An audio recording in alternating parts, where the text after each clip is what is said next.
Tapi tidak bisa diadu domba untuk menyengsarakan rakyat, nggak bakal mau mereka. Mereka itu bersaing politik dengan tujuan sama, yaitu demi bangsa dan negara. Lah musuh-musuh ini ngadu domba agar negara kita hancur. Rela apa tidak kalau ada orang mengadu domba pemimpin-pemimpin kita agar bangsa dan negara kita hancur? Lawan apa lawan? Hancurkan apa tidak? Hancurkan itu orang-orang yang mau mengadu domba Bapak Prabowo dan Bapak Jokowi, yang mau mengadu domba Bapak Jokowi dan Ibu Mega, yang mau mengadu domba Ibu Mega dengan SBY, yang mau mengadu domba Bapak Prabowo dengan Bapak Gibran Raka Buming Raka. Hancurkan ya Allah, sehancur-hancurnya. Kenapa? Kalau pemimpin-pemimpin kita itu sudah bisa diadu domba, maka lemah kekuatan kita. Banten itu Pak, Banten cerita gimana? Bukan karena saya orang Banten membanggakan Banten, tetapi memang dalam buku sejarah Banten tidak bisa dimasuki oleh musuh kecuali oleh pengkhianat yang dari dalam Banten sendiri. Sultan Hasanuddin ketika jadi sultan didatangi oleh siapa itu orang Belanda itu? Bukan, yang pertama kali datang dari Eropa ke Indonesia ini, ke Nusantara, itu pertama datang ke Banten, mau dagang katanya. Akhirnya diterima oleh orang Banten. Pas dagang dia memonopoli, diusir sama orang Banten. Kemudian pada zaman Sultan kedua Maulana Yusuf juga diusir. Pada Sultan Maulana Muhammad tidak bisa menguasai. Pada zaman Sultan Abdul Mafahir mulai perang 1630. Pada saat Sultan Agung Tirtayasa puncak peperangan VOC Belanda dengan Kesultanan Banten. Nggak bisa menang itu musuh-musuh Banten. Tapi ketika diadu domba oleh Belanda antara ayah dan anak, akhirnya anaknya ini mau memberontak pada ayahnya. Musuh sudah ada di istana sendiri, barulah bisa ditaklukkan. Dan kelakuan seperti ini bukan hanya Banten, seluruh bangsa Nusantara itu adalah para pejuang petarung yang siap perang. Ki wong Blitar ki siap perang kabeh iki. Senajan kedelenge pada lemes iki mah. Kenapa? Karena bukan masa perang. Kalau masa perang semuanya ini saya yakin mau perang. Makanya kita lagi risih kining Banten siki anak pik 2 ki. Ada PIK 2 ini saya itu ada ketakutan apa? Takut pemerintah nggak mau mengikuti keinginan rakyat Banten untuk menyetop PIK 2, akhirnya rakyat Banten merasa dijajah. Kalau perasaan merasa dijajah sudah hadir, saya yakin, bukan memastikan, saya yakin akan terjadi suatu huru hara.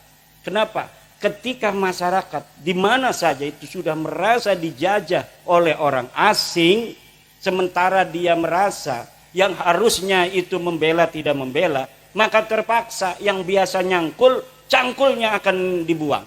Yang biasa nyoret kitab, pulpennya akan dibuang, kitabnya akan ditutup. Yang biasa dagang, tokonya ditutup. Yang biasanya cuma nganggur di pos kamling, main remi, main catur, caturnya disepak. Nah ini makanya PBNU sudah mengeluarkan Bahsul Masail kemarin, bahwa menurut Bahsul Masail Nahdlatul Ulama, hasil keputusan tahun 2025 ini laut haram disertifikat. Saya memohon kepada pemerintah, Presiden, Menteri ATR BPN, Menteri KKP, dan seluruh yang terkait, bahwa PBNU sekarang sudah memberikan fatwa keagamaan bahwa mensertifikat laut dengan HGB dan SHM hukumnya haram. Tolong patuhi fatwa Nahdlatul Ulama, hentikan PIK 2 di Tangerang dan seluruh Indonesia. Karena apa? Ternyata bukan hanya di Tangerang laut itu disertifikat, Bu. Di Sidoarjo ada, di Surabaya, di Madura, anak kowe wong Madura laut wis disertifikat. Di daerah lain juga banyak, kata menteri itu. Ternyata bukan hanya di Tangerang. Makanya Tangerang yang menjadi sumbunya. Ketahuan. Memang benar-benar daerah keramat itu. Daerah Banten kata orang tua, ini kata orang tua, mungkin kata orang Blitar, tanah Blitar keramat. Kata orang Banten, tanah Banten berkeramat. Tapi lamun dideleng-deleng ternyata anak bener ya. Dulu Sultan Agung Mataram yang masih saudara, sama-sama keturunan Ki Ageng Pemanahan dari jalur Ibu Banten. Itu mau nyerbu ke Banten. Waktu mau nyerbu niat saja, itu malamnya sudah mimpi dia itu nanahan semua sekujur tubuhnya. Ngimpi doang. Akhirnya dia bangun, pas bangun ini bekas-bekas nanahnya masih ada. Apa ini urusannya? Oh, Sultan, jangan sampai menyerbu Banten. Akhirnya nggak jadi. Nah, sekarang juga gara-gara Banten ketahuan, seluruh sertifikat laut ketahuan. Bekasi yang paling dekat dengan Jakarta itu nggak ketahuan. Yang ketahuan di Tangerang dulu. Maka tolong kepada para pemerintah, iki masyarakat saya lihat sekelibat itu sudah ada cucu Pangeran Jaga Lautan Pulau Cangkir itu yang berziarah. Itu saya ngelihat karena saya kenal semua cucu Pangeran Jaga Lautan. Ada yang sudah berziarah dan bukan dari NU.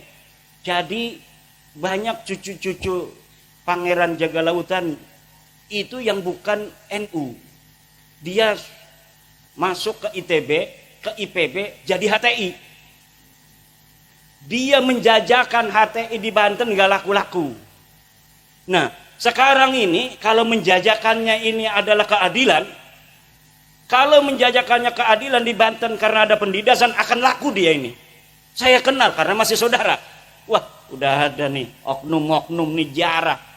2 hari lagi setelah dia jarah demo di situ. Wah, ini kemarin itu. Kenapa? Kalau jualan HTI enggak laku, tapi kalau jualan keadilan laku. Kenapa? Keadilan itu sangat dirasakan oleh masyarakat. Makanya tolong, ini kalau sudah orang-orang yang tidak cinta kepada NKRI, yang tidak cinta kepada Pancasila, Bhinneka Tunggal Ika, sudah ikut main begitu, ini pasti masyarakat itu akan mudah dibodohi, akan tidak jernih lagi cara berpikirnya dan gampang untuk diajak menuju hal-hal yang kurang produktif untuk bangsa, negara dan agama Islam sendiri. Maka tolong hal-hal pembangunan yang sangat sensitif dengan kepentingan masyarakat secara luas seperti laut ini adalah milik umum, malun mustarak. Menurut fatwa PBNU dalam Bahsul Masail Kombes dan Munas 2025 ditetapkan bahwa laut adalah malun mustarakun, harta yang dimiliki oleh semua, tidak boleh haram hukumnya di sertifikat baik HGB maupun SHM. Tolong pemerintah memperhatikan hasil keputusan daripada organisasi Islam terbesar di dunia, yaitu Nahdlatul Ulama. Supaya apa? Ini orang-orang pengadu domba ini supaya tidak lagi punya jalan untuk mempengaruhi masyarakat. Pada saat yang sama HTI di mana-mana mengkibarkan benderanya. Coba di Surabaya, tempat berdirinya Nahdlatul Ulama, ribuan HTI mengibar-gimbarkan bendera. Hari yang sama di Jogja juga mereka mengibar-ngibarkan bendera HTI. Di Banten ketika ada demo itu, demo menuntut ditutupnya PIK 2, baik PSN-nya maupun PIK 2-nya yang bukan PSN, itu saya lihat mereka tidak mengibar-ngibarkan bendera la ilaha illallah. Tetapi 70% itu orang-orang HTI. Masyarakatnya hanya beberapa persen. Nah, makanya ini adalah sebuah hal yang mengkhawatirkan. Karena apa? kalau jualannya itu adalah jualan keadilan dan anti kezaliman yang sedang dirasakan oleh masyarakat sendiri, maka ini akan laris manis Tanjung Kimpul. Laris manis Tanjung Kimpul. Maka tolong ini pemerintah untuk memperhatikan. Ini Nahdlatul Ulama sudah turun loh. Pakai fatwa Bahsul Masail. Saya di malam-malam di bel untuk datang ikut juga. Kata saya ndak mau ikut-ikut dulu. Nanti kalau sudah kondisinya kondusif, baru saya ikut-ikutan lagi. Sekarang mah, iya, saya sekarang ini lebih baik bersama Nahdlatul Ulama di bawah. Ini enak sekali. Kenapa? Karena Nahdlatul Ulama hari ini sudah 56%, Bu. Dari seluruh masyarakat yang mengaku Islam, 56%-nya mengaku NU. Ini sebenarnya pun kata sebagian teman, ini sudah dapat ngepres. Sebenarnya lebih dari 56%. Tetapi tidak baik untuk keseimbangan suatu bangsa di mana sebuah organisasi sangat mendominasi dari jumlah kuantitas. Sebenarnya lebih daripada 60%. Tetapi ditekan agar apa? Agar tidak terlalu gejlok. Masa iya nanti akan bahaya sekali. Bahaya sebuah bangsa organisasi banyak, tetapi ketika disurvei organisasi Islam itu ada ratusan, Pak. Ratusan. Tapi pas disurvei ada organisasi yang sama sekali tidak punya massa. Bahkan ada organisasi yang organisasinya pengurusnya itu luar biasa. Dia acara apa saja itu aktif. Bahkan sering bikin sebuah pengamatan terhadap kejadian sosial dan politik. Terkenal ketua anu, sekretaris anu. Tetapi ormas ini ketika disurvei ke bawah tidak punya massa ternyata.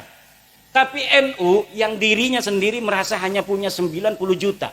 Itu Yai Said Agil Siraj kalau ditanya orang, Yai NU itu jumlahnya ada berapa? 90. Iku goling awag. Uling awag, nebak-nebakan doang. Tidak berdasarkan survei. Pas tahun 2017 disurvei, saya ikut ketika presentasi tim surveyornya itu. Ketika tim surveyor presentasi dari Alpala Riset, saya melihat bahwa 130 juta 2017 itu orang mengaku dirinya NU. Itu masih sekitar 53%. Kemarin saya nggak ikut, tetapi mendengar Gus Yahya mengatakan sudah 56% orang Islam di Indonesia mengaku dirinya NU. Coba itu hitung berapa jumlahnya orang NU yang ada di Indonesia. Dari 280 penduduk Indonesia, 89%-nya Islam. Dari 89% ini 56%-nya mengaku NU. Allah. Iki NU semakin terus nyinyirin orang, semakin gede. Nang apa? Barokah. Kayak PWI ki, karena PWI ki anaknya NU. Semakin ditolak, semakin di mana-mana pengen jadi PWI. Syaratnya PWI harus bermitra di bawah NU. Ini permintaan dari mana-mana. Bahkan di Jawa Barat, kenapa kemarin itu sampai ada sedikit permasalahan organisatoris. Ketua Jabarnya itu dibekukan. Itu dibekukan bukan karena dia itu ada kesalahan yang fatal, bukan. Karena banyak kabupaten yang pengen dilantik oleh DPW Jabar susah mencari kiainya. Ketuanya kiai, banyak acara. Jadi kabupaten-kabupaten pengen dilantik, nyari kiainya susah. Jadi mereka datang sendiri kepada kantor pusat di Cirebon. Akhirnya udah, kata Ketua Umum PWI Kiai Abbas, Jabar dibekukan aja. Kiai Abdul Mujib, pengurus atau ketua Jabar, dijadikan pengurus pusat dulu. Akhirnya sekarang dibentuk lagi yang baru, ketuanya Kiai Abah Setu. Itu mulai orang-orang pada ingin setiap kabupaten dilantik PWI-nya di tingkat kabupaten. Jadi ini luar biasa PWI ini, kayak NU zaman dulu. NU zaman dulu itu kadang-kadang belum ada pengurus provinsi. Ada kecamatan yang sudah mendeklarasikan MWCNU. Seperti di Banten itu kampung saya, itu Kiai Muhammad Amin pulang dari Mekah tahun 1936. Kiai Muhammad Amin ini bapaknya Kiai Ma'ruf Amin. Dia pulang dari Mekah, belum ada kepengurusan tingkat kabupaten PCNU tahun 1936, tapi Kiai Amin ini langsung mendirikan MWCNU tingkat kecamatan. Jadi kecamatannya ada, kabupatennya belum ada. Nah ini seperti ini nih PWI ini. Kadang-kadang kabupatennya pengen, provinsinya susah. Nyari ketua provinsinya karena kiai semua. Kalau di Wonogiri, Seragen, sekitarnya itu semuanya kebanyakan Surya PCNU. Gampang nyarinya kalau Surya, paling dia di pondok ngajar ngaji. Tapi kalau kiai penceramah susah. Nyari saya itu gampang, Pak. Karena ada di pondok ngajar ngaji tiap waktu. Asar ngajar ngaji, maghrib ngajar ngaji, subuh ngajar ngaji. Sekarang ini nggak ngajar ngaji nih, ya karena dikerjain oleh Kiai Rosid. Suruh bertemu dengan saudara-saudara Presiden Soekarno supaya saya dapat barokah. Ya Presiden Soekarno, terima kasih atas perjuanganmu dulu membebaskan bangsa dan negara ini dari penjajah. Terima kasih Blitar, kami bangsa Indonesia mengucapkan terima kasih untuk Blitar yang telah melahirkan putra sang pajar Presiden Soekarno yang kemudian membebaskan kami dari penjajahan Belanda, penjajahan Jepang. Kita tinggal menghancurkan penjajahan spiritual, pengakuan orang-orang yang merasa lebih mulia dari orang lain. Ini bahaya bagi keagamaan masyarakat Islam. Dalam ajaran Islam, inna dina indallahil Islam, sesungguhnya agama yang paling mulia adalah agama Islam. Dan dalam Islam orang yang paling mulia itu adalah orang yang paling bertakwa. Inna akramakum indallahi atqakum. Bahwa sesungguhnya orang itu bukan dilihat kemuliaannya dari keturunan siapa dia, dilihat dari pangkatnya, dilihat dari banyaknya uang, tidak, tapi dilihat dari takwanya. Semakin dia bertakwa maka dia semakin mulia di hadapan Allah Subhanahu wa ta'ala. Tidak ada di dalam Islam orang dilihat dari keturunannya. Dia mau keturunan siapa saja, kalau dia bertakwa maka dialah yang paling mulia. Inilah ajaran Islam dan inilah ajaran Pancasila, sila kedua, kemanusiaan yang adil dan beradab.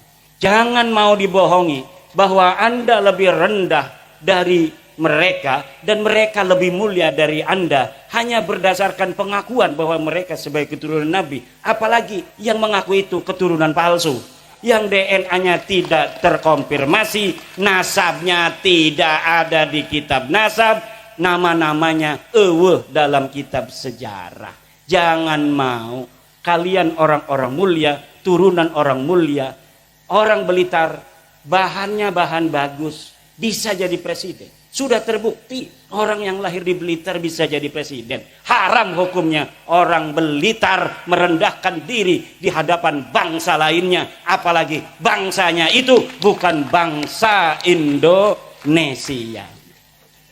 Tunjukkan dada orang Blitar. Dada orang Blitar, dadaku, iki dadaku, endi dadamu, kata Presiden Soekarno. Indonesia menggugat itu siapa? Insinyur Soekarno. Sekarang Blitar menggugat nasab Balawi. Tidaklah heran kalau Blitar ini menjadi salah satu pelopor di Indonesia terhadap peningkatan martabat, harkat, derajat jati diri bangsa Indonesia. Karena dari Blitarlah putra sang Fajar dilahirkan. Siapa saja orang yang terlahir dari Blitar pantas jadi presiden Republik Indo. Wis jam rolas, Bu. Kulane durung istirahat 11 jam nunggang mobil. Iki makin ngakone wis kenceng banget. Iki bapak dudu ora gelem, pegel. Nunggang mobil kayak setan bae. 160. Wis. Kita ngelilir, Bu, kenceng. Kalau kitanya lagi bangun kan langsung, "Wis, jangan kenceng-kenceng." Tapi kan kita nggak bisa melotot terus. Kadang ada tidurnya. Itu kalau saya tidur udah 200. Allah, Allah. Semoga barokah Kiai Rosid, barokah Kiai Rosid. Kiai Rosid kita doakan panjang umur. Rambutnya gondrong, amin. Kiai Rosid, rambutnya pakai belangkon digondrongin, keren. Santri saya itu, Pak, santri saya, kalau dia pengabdian lulus dari aliyah kan, ngabdi dulu setahun, nggak boleh cukur, suruh gondrong. Kenapa? Supaya nakalnya habis.